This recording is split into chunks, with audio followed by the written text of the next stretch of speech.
home from the asylum every night, and he had a girlfriend named Rusty. Dusty and Rusty, they both dressed in white, and she was this much taller than he. To controlled and looked up to. For more than 50 years, that's how Hollywood talked about Robert Duvall, a man who doesn't say much but has a strong aura and quiet power. He finally spoke up when he was 94 years old. And what he said shocked everyone in the business world. Men he used to call family were among the 6 names. They were not critics or foes. His hero, his brother, and even his teacher. What was even stranger was that every single one of them was a Hollywood star. You'll understand why this band changed everything when you hear who made it. The first one is Al Pacino. When friendship turned to war in the 1970s, Robert Duvall and Al Pacino's friendship was one of the strongest in Hollywood. They were not only co-stars but also roommates. They were both struggling artists who shared an apartment in Beverly Glen and split the rent, canned soup, and ambition. Their name for each other was brother, but by the time work began on The Godfather Part 3, that brotherhood was no longer there. There was no doubt about the numbers when Paramount sent out the contracts. Pacino $5 million plus 5% of the money made, Duvall $1 million. There are no numbers or equals. It was easy to understand. One man was more important. Duvall quietly put the papers away, got up and left the room. A fax showed up on Francis Ford Coppola's desk hours later. Only one word. I'm not going to come back just to be someone's background. After 20 years of friendship, that one line broke them up. After that, Duvall went back to his farm in Virginia to look for parts that felt honest, pure, and unblemished. Pacino turned into the face of desire and chaos. He was huge and impossible to touch. The company tried to help Duvall, but he refused. Pacino vowed not to cut his pay. Duvall told a reporter many years later, "You can't preach family on screen and forget it off screen." Critics noticed right away what was missing when The Godfather Part 3 debuted without him. It was said in the Chicago Tribune that The Godfather lost its moral direction when Duvall left. The two men never got along again. They stood only a few feet apart at the 2011 Oscars show, not a word or a move. There are two living legends who are facing opposite ways. They are connected by history but divided by pride. Second, Francis Ford Coppola, the teacher who stopped being known. Robert Duvall lost more than just a friend when Francis Ford Coppola died. He lost the person who had once shaped his whole view of movies. Their story began in 1971 when they were being cast in The Godfather. It was Coppola who told Duvall, "That's the Tom Hagen I've been looking for." Everything changed in that one moment. It wasn't just a job, it was a relationship based on trust, respect, and a common goal. But after many years, that same man would break his promise in a boardroom with a deal that made him feel bitter. Much earlier, between 1976 and 1979, the first cracks showed up on the set of Apocalypse Now. During the famous Nepal scene, Duvall passed out from not drinking enough water. The heat made his lips split. He just looked at Coppola and said, "Do it again. The light isn't right." Duvall did what he was told. He kept going even though it hurt and even threw up blood to finish the scene. The movie went on to win the Palme d'Or, but Duvall's respect for his teacher never came back. He changed the way he thought about Coppola after that day. Not as a visionary but as another bright but cruel Brando. 10 years later, The Godfather Part 3 broke what little respect there was left. The company only gave Duvall $1 million, which is a small amount compared to Pacino's $5 million. According to Duvall, "I won't act in a film about family if that family doesn't respect each other." Coppola tried to make things right by sending letters and texts by hand and through friends they both had. Duvall did not answer. What started out as deep respect turned into quiet dislike. Third, Marlon Brando, the star who turned bad. In 1971, Robert Duvall met Marlon Brando for the first time on the set of The Godfather. He thought he was meeting a god. He had studied by the water and on a streetcar named Desire, until he knew every feeling, every breath, and every pause. Then Brando showed up 2 hours late, with 3 helpers following behind him with a cigarette in his hand and sunglasses on. And with that, the fantasy was broken.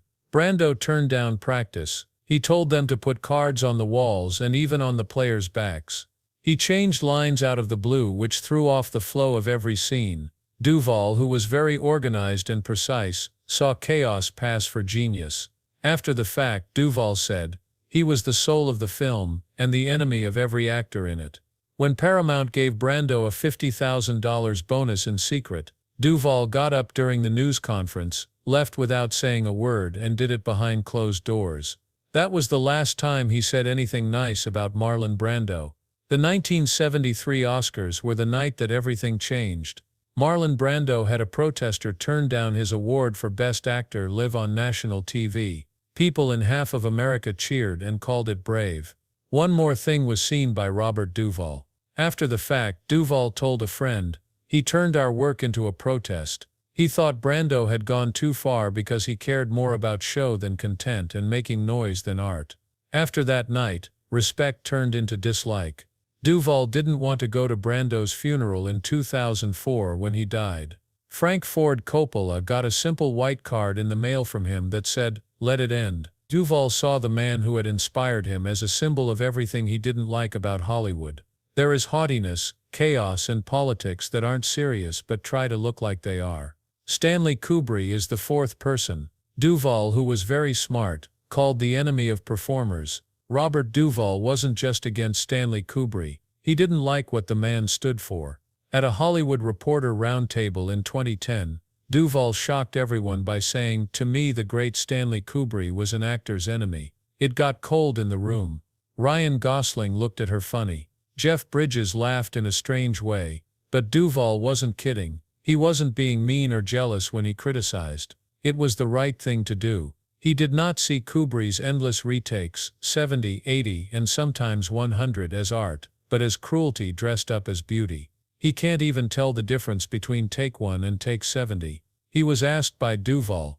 Kubrick did not lead the players, he drained them. Duvall's opinion grew stronger after he watched the BBC documentary The Making of The Shining. It showed Shelley Duvall hitting a baseball bat 127 times while Kubrick called out, "Do it again," from off-camera.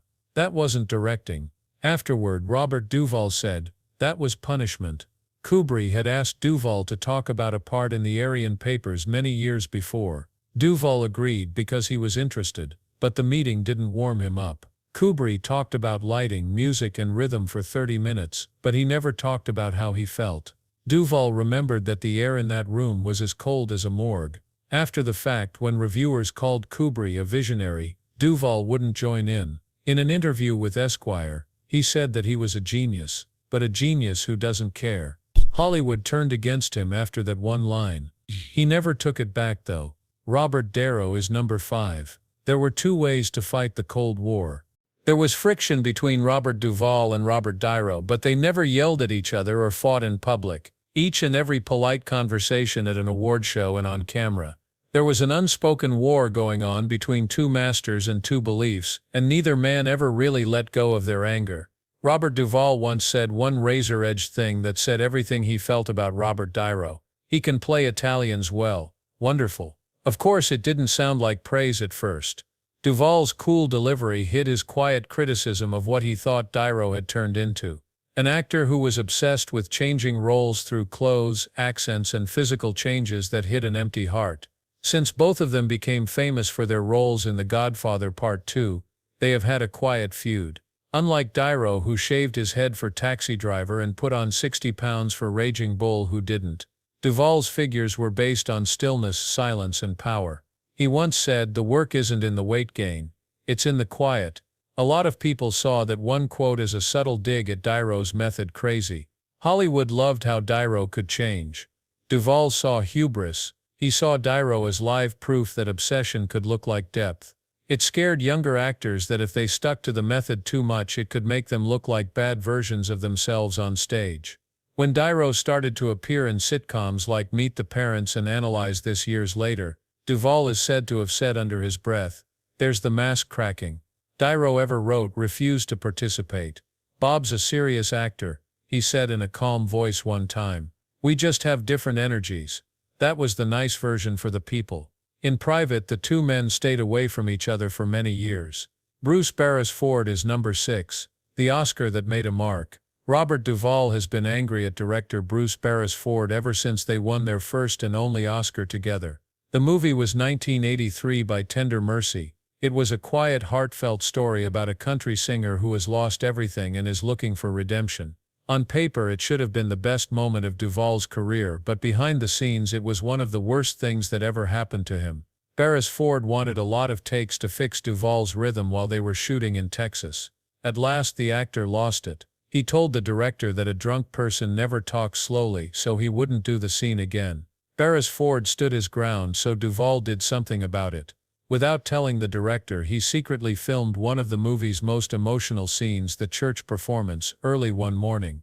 He wanted to add the real, unfiltered honesty that he thought was missing from the movie. The Academy liked it a lot. The whole world cheered. But that Oscar didn't make Duvall feel like a winner. At the time, it seemed like proof that even his biggest win came from not working with others. That one illegal take that Duvall secretly shot at dawn would become the most important part of Tender Mercy. It was honest, raw, and very real. The kind of performance that no director could make happen. It should have been a party that night when the movie won 2 Oscars, including Best Performer for Duvall. Instead, it was a quiet way to protest. When Duvall got on stage, he thanked the writer, the crew, and even the crowd, but he never said Bruce Beresford's name. It got cold in the room. The awkward moment, the tight smiles, and the confusion were all caught on camera. This was the title in The Hollywood Reporter the next morning. Duvall ignores Beresford at the Oscars.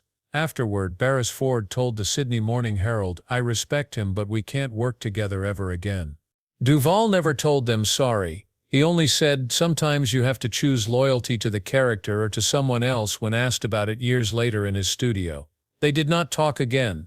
Critics said that Duvall's next movie, The Apostle, was his most personal and freeing work, showing that he no longer needed anyone else to control his feelings but himself. Beresford kept working quietly, moving from one job to the next, but reviewers always remembered the silence when Tender Mercies was brought up. In that one moment on Oscar night, thanks turned into rebellion, and friendship turned into principle. Robert Duvall's time in Hollywood was full of different things. In a field built on ego and show, his calm control of his craft stood out against the chaos. People had said nice things about him for more than 60 years, like how calm, disciplined, and admired he was. This man's actions were powerful without trying, and his appearance drew attention without him asking for it. But behind that calm exterior was a mind that remembered everything, every slight, every betrayal, and every time ability was used as a weapon instead of a gift.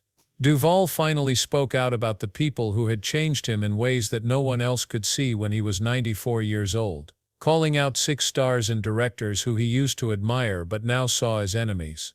Al Pacino, the first name on his secret blacklist, was probably the worst. In Hollywood's long past, their friendship had been stronger than most. At the start of the 1970s, Duvall and Pacino were more than just co-workers. In every way, they were brothers. They had become very close by living together in Beverly Glen and sharing things like rent, canned noodles, and hopes. But that friendship had become quiet and cold by the time The Godfather Part 3 was being made. The papers that Paramount sent said a lot. Pacino, $5 million plus 5% of the money made. Duvall, $1 million. The difference was not small. One man was more important, and the message was very clear. Duvall, who was always careful, quietly folded the papers, stood up, and left. After a few hours, Francis Ford Coppola got a message. "I'm not going to come back just to be someone's background."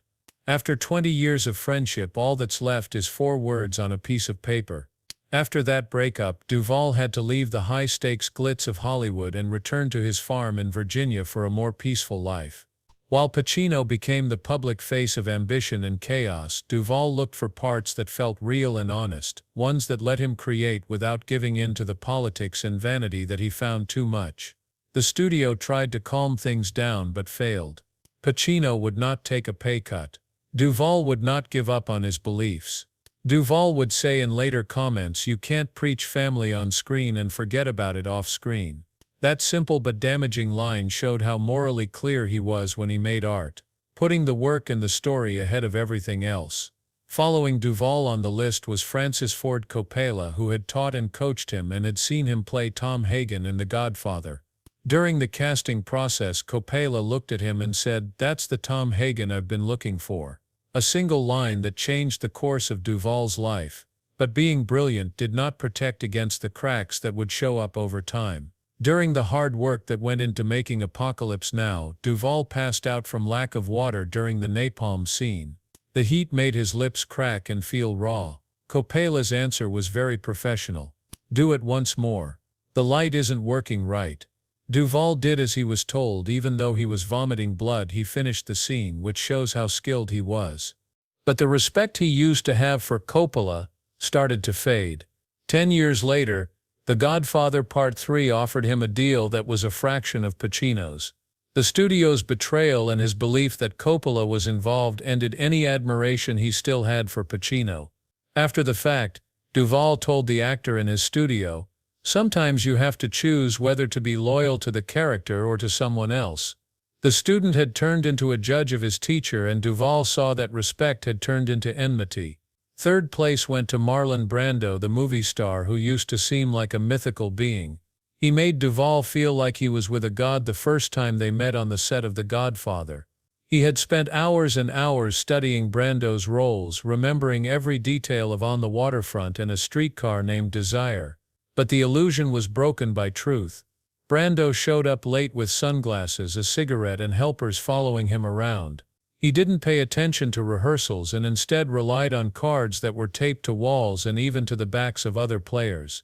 He changed lines without saying anything, which threw off the flow of every scene. Because Duvall was very careful and disciplined, he thought that the chaos was actually cruel disguised as genius. When Paramount quietly gave Brando a $50,000 bonus during a press event, Duvall finally lost it. He left the event quietly, ending any feelings of awe he had once had for Brando. Stanley Kubrick, the fourth figure, stood for a different kind of strife. Duvall did not dislike Kubrick personally, but he thought that the way he treated players was very wrong. Duvall shocked everyone when he told The Hollywood Reporter in 2010, "To me, the great Stanley Kubrick was an actor's enemy. I can point to movies he's done that have the worst performances I've ever seen." It wasn't anger or jealousy on their part. His anger was directed at what he saw as cruel precision. Shelley Duvall had to swing a baseball bat 127 times for Kubrick's demand on 70, 80, or even 100 takes, which was exhausting and made her look bad. Meetings for parts like the Aryan Papers were just as cold, with the focus being on lighting and camera movement instead of acting or feeling. Duvall remembered that the air in that room was as cold as a morgue. He thought that talent without heart was hollow, and Kubrick's brilliance did not excuse the harm he caused to the people who brought his ideas to life. The fifth person on the list, Robert Duvall, showed a different kind of competition. Their fight was quiet and understated, and most people didn't even notice it. Duvall said in a sarcastic way, "He's good at playing Italians." The phrase "very good" sounded like praise, but it was actually a sharp criticism of Duvall's fixation on changing his body and method acting. Duvall believed that the truth was in quiet and restraint, which was very different from Duvall's constant dieting, weight gain, and character changes. Duvall thought the work was in the stillness, the pauses, and the silent depths of a scene, while Duvall looked for changes in the outside world. Over many years they ignored each other, putting on polite fronts at award shows while quietly admitting they were both tired. Two acting giants were going in opposite directions and wouldn't meet. Finally, there was Bruce Beresford, who was responsible for Duvall's only Oscar-winning role, which was in Tender Mercy. It should have been a crowning achievement and the high point of their lives. It turned into a wound that never fully healed. Beresford kept asking for retakes while shooting, trying to change Duvall's rhythm in ways that didn't make sense and were even harmful. In a private act of defiance, Duvall secretly filmed the church performance early in the morning, getting a clear picture of the character's true nature. When it was his turn to accept the award for Best Actor, he thanked the screenwriter, the crew, and the crowd, but he purposely didn't mention Beresford's name. There was dead quiet, and the next day a Hollywood Reporter wrote, "Duvall ignores Beresford at the Oscars." That one act of defiance made the split between the actor and the director last forever. By telling these stories, Duvall showed more than just rivalries or grudges. He talked about his belief that acting was a practice that required honesty, devotion to the role, and knowledge of how a film set works as a whole. He thought that ego that got in the way of working together was bad. Being smart without caring was scary. Any method that gave up truth for show was meaningless. The 6 people on his blacklist were not just enemies. They stood for what he wouldn't stand for in a business world that was too often swayed by falsehoods, ego, and noise. But even though things were bad, they were also clear. Duvall's career was not shaped by these disagreements but by his unwavering dedication to his work. He backed down when he had to and fought quietly when he had to. In the end, he let his work speak louder than the noise in the business. From The Godfather to Tender Mercies to The Apostle, his performances showed that discipline, silence, and being yourself could live and even thrive in a world that is ruled by spectacle. Every disagreement, no matter how small, became part of the framework that held up his reputation. A huge name in American movies who never gave in to what they thought was right, even if it meant losing friends, teachers, and idols. Duvall wasn't trying to cause trouble or get back at them by naming these 6 people. He wanted to be honest. He warned everyone that Hollywood's shiny exterior often hides cracks below, and that even the best actors and directors make mistakes, sometimes in dangerous ways. In the end, the list wasn't just about anger. It was about remembering things, making decisions, and having the quiet courage to keep your work honest. Duvall's job depended on him being quiet, observing, and being careful. By giving these 6 numbers, he let the world see the other side of fame, the human cost of being brilliant, and how strong it is to stay true to yourself in the middle of a storm. Robert Duvall's story is full of contrasts like loyalty and disobedience, friendship and betrayal, and love and respect. It took betrayals from friends, the whims of giants, and the whims of directors for him to come out on top. It's not just the parts he played or the awards he won that will live on, it's also how he quietly and consistently acted with integrity in a business that is often ruled by ego and showmanship. By naming Pacino, Coppola, Brando, Kubrick, Dyro, and Barris Ford, Duvall said something that not many people are willing to say: that you have to earn respect, that you can't fake collaboration, and that no amount of fame or genius can make up for the harm that unchecked desire does to people. Not only does Robert Duvall show actors, directors, and viewers what it means to act with depth and discipline, but he also shows people how to live with principle. He remembered every hurt, betrayal, and break in the relationships that shaped his life and work. But he didn't do it out of anger. He did it because he knew that honesty is the only thing that matters in art as it does in life. Having looked at Robert Duvall's work for more than 60 years, we are now left with a picture of him. He was calm, steady, and unwavering. He loved his work more than the praise, and he put honesty above all else. Naming those 6 figures reminded us that even in a world full of stars, the brightest light comes from discipline, courage, and the unwavering pursuit of authenticity.